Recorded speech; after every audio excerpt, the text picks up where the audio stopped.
தங்கச்சிக்கு marriage fix பண்ணியாச்சு. இன்னும் 2 மந்த்தில் வந்து மேரேஜ். ஆனால் வீட்டுக்கு போடுற மாதிரி மட்டும் கம்மல் அவட்ட இல்லை. சின்னதாக எடுத்துகிட்டு வரலன்னு சொல்லிவிட்டு அம்மா கூப்பிட்ருந்தாங்க. காலையிலே போய் அவளுக்கு கம்மல் எடுத்துகிட்டு வந்தாச்சு.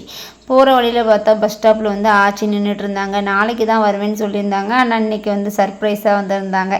ஆச்சி எப்போல்லாம் வராங்களோ அப்போ எனக்கு காய்கறி மறக்காமல் வாங்கிட்டு வந்து கொடுத்துருவாங்க. இன்றைக்கி புதினா கட்டு, கொத்தமல்லி இலை, மற்ற காய்கறிலாம் வாங்கிட்டு வந்திருந்தாங்க.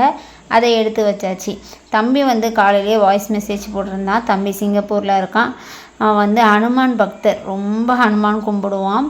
இன்றைக்கி வந்து சனிக்கிழமை அக்கா, இன்றைக்கி வெற்றிலை மாலை போட்டு கும்பிடு, எனக்கு ஃபோட்டோ எடுத்து அனுப்பி அப்படின்னு சொல்லியிருந்தான். சரி தம்பின்னு சொல்லியிருந்தேன். இன்றைக்கி மட்டும் இல்லை, 4 சனிக்கிழமை கும்பிடு அப்படின்னு சொல்லியிருந்தான். என்ன வேண்டுதல் வச்சுருக்கான்லாம் தெரியல, அதை நான் கேட்கவும் இல்லை. அவனோட வேண்டுதல் அவனே வச்சுக்கிட்டுன்னு சொல்லிவிட்டு அவனுக்காக இங்கே வெற்றிலை மாலை கோர்த்து நல்லபடியாக சாமி கும்பிட்டாச்சு. தசங்கம், அப்புறம் பஞ்சகாவி விளக்கு எல்லாம் ஏற்றி ரவையில் வந்து ஸ்ரீரா பண்ணி பிரசாதமாக வச்சு சாமி கும்பிட்டு முடிச்சாச்சு.